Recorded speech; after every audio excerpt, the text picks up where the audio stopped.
Welcome to all. Today we are going to see about dictionaries in Python.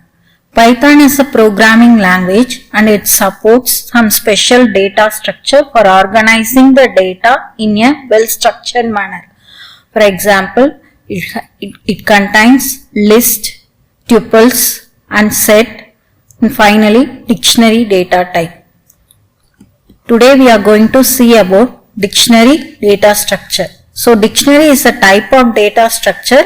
Here we are going to store the data in the form of key value pairs.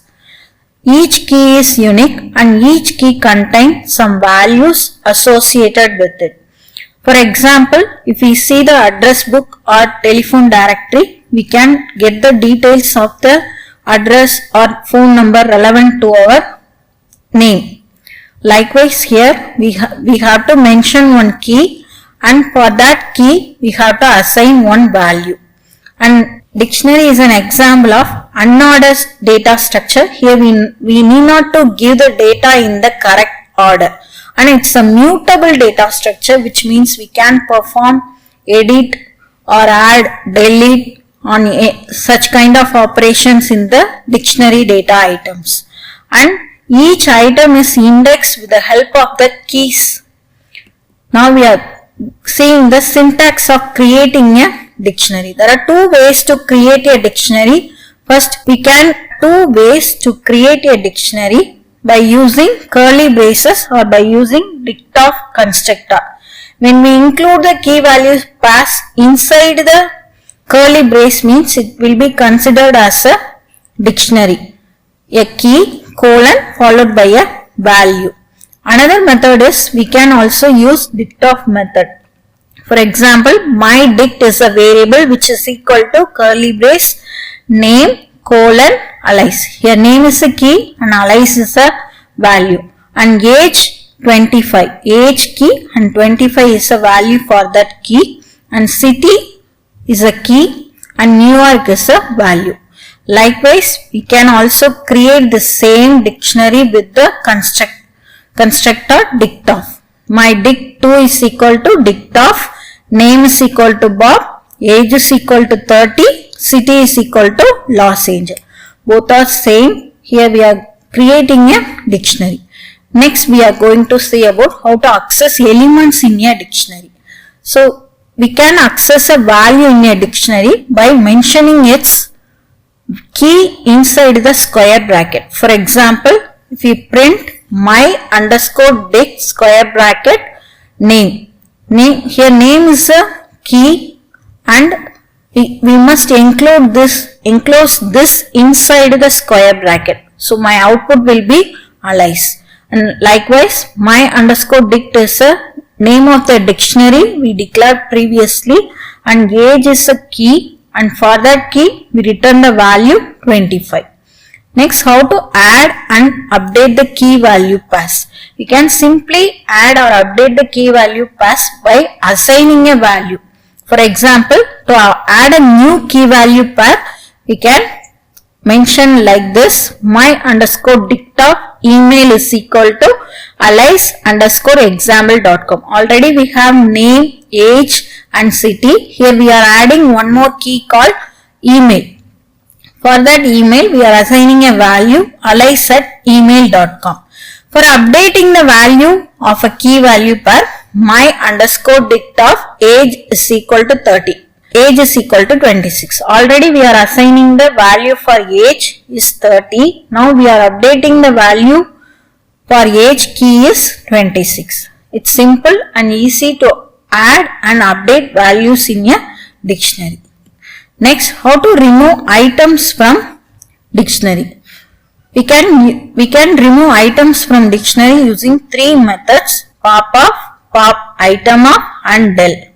First, del my underscore dict-of city will remove the key. Del my underscore dict-of city will remove the key from the dictionary.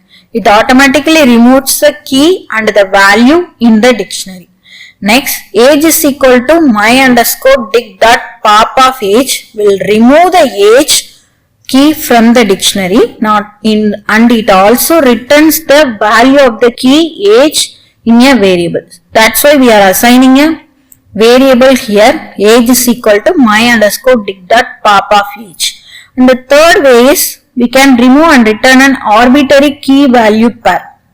For example, item is equal to my underscore dict dot pop item of will remove the item and that is key and the value from the dictionary as a whole. Next, how to iterate through a dictionary. A dictionary contains more than one value. So for iterating through the dictionary, we can use the for loop.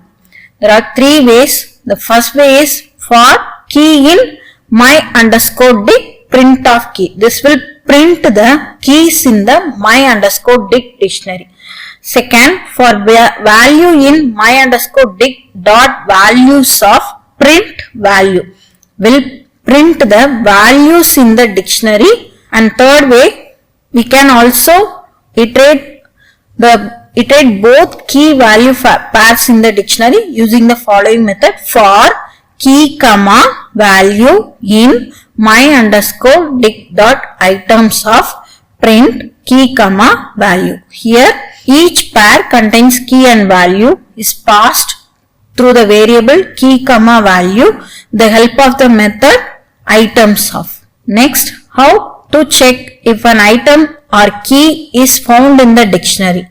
Here is an example. If name in my underscore dict print the name X. Already we know that my underscore dict dictionary contains the key name. Here is a checking with the key in keyword in. So if name is a key in my underscore dict. So print name exists. Next, what are all the other dictionary methods available for accessing the keys, values or pair of values inside the dictionary? First, keys up. It returns all the keys in the dictionary. And values of will return all the values in the dictionary. Items of method will return both the key value pairs. Key and the values combinations will be returned as an answer for this method. An update of method will update the dictionary key value pair already in the dictionary with another dictionary value. Clear of will remove all the items from the dictionary. Here is an example. Dict underscore keys of name comma age. This will be the output of print of my underscore dict dot keys of. So dict dot keys of will return the keys name, age, etc. And print of my underscore dict dot values of will return the answer as Alice comma 26. Alice is a name, 26 is a value for the key age. And print of my underscore dict dot items of will return the combinations of key value pairs name comma Alice and age comma 26. And nesting dictionaries. Nesting dictionary means we can use dictionary inside another dictionary. Here is an example. Person is a dictionary name which is equal to name colon John and address colon. Address contains some subparts like street, city, zip. So inside that address we are defining another dictionary. So street 123 Main Street, City, Chicago, zip 60,601. So how to access a nested dictionary means print person address of city. Address is the dictionary name inside the dictionary person and city is the key inside the address. So what will be my output? Chicago. And finally, here is some comparison between dictionary and list. Data structure in list means list is used to define the sequence of items like a collection of specific order. Here we have to define the values in some specific order.